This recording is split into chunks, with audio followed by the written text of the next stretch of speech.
चीन रे फेरिला mask corona ठारू बेसी विपज्जनक एचएमवीपी आतंक। आसंतु जानिबा एहार सर्विसेस खबर विषय।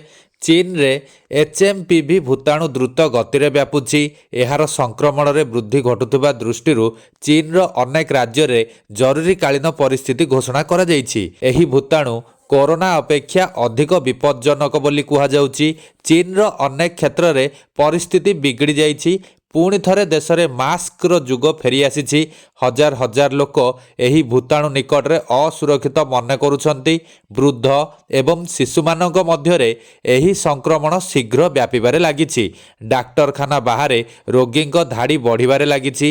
डाक्तरखाना गुड़िकरे रोगी संख्या क्रमागत भावे वृद्धि पाउछि। शिशु वार्ड रे सर्वाधिक संख्यक रोगी आसिछंती। पुणी लॉकडाउन फेरिबा नै लोकंक मध्यरे आतंक सृष्टि हेबारे लागिछि। एही भूताणु उत्तर चीन रे द्रुत गति रे व्यापिछि। देशर अनेक राज्य रे लोक माने संक्रमित हेउछंती। भाइरोलोजी विशेषज्ञ डॉक्टर लिन जुआजु कहिछंती जे एकदा सामान्य श्वासक्रिया रोगर एक साधारण कारण थिबा एचएमवीपी भूताणु वर्तमान चीन रे गुरुतर मामला और मृत्यु घटाउछि। एही वृद्धि बोध हुए लोकंक रोग प्रतिरोधक क्षमता द्रुत ह्रास जोगु घटुथिबा अनुमान करा जाउछि। एही भूताणु वर्तमान चीन ठारू विश्वर अन्य देश को व्यापिबा आरंभ करिछि। स्वाइन फ्लू इंग्लैंड रे शीघ्र व्यापिछि। डाक्तरखाना रे फ्लू रोगी संख्या क्रमागत भावे वृद्धि पाउछि। समस्त रोगी श्वासक्रिया रोग थिबा जणा पड़िछि। गोटाए मासरे रोगी संख्या 4 गुणा वृद्धि पाइछि।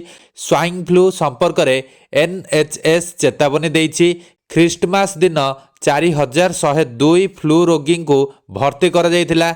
4 दिन पूर्वर डिसेम्बर 29 रे एभली रोगी संख्या 5074 थिला। डाक्तरखाना गुड़िकरे हाराहारी रोगी संख्या 4469 रही। एचएमपीवी भूताणु हांगकांग रे व्यापिछि। हांगकांग रो डाक्तरखाना बाहर लंबा धाड़ी देखिबाकू मिलुछि। श्वासक्रिया रोगी संख्या रे वृद्धि घटिबारे लागिछि। एही भूताणु द्वारा शिशु एवं वृद्ध माने अधिक प्रभावित हेउछंती।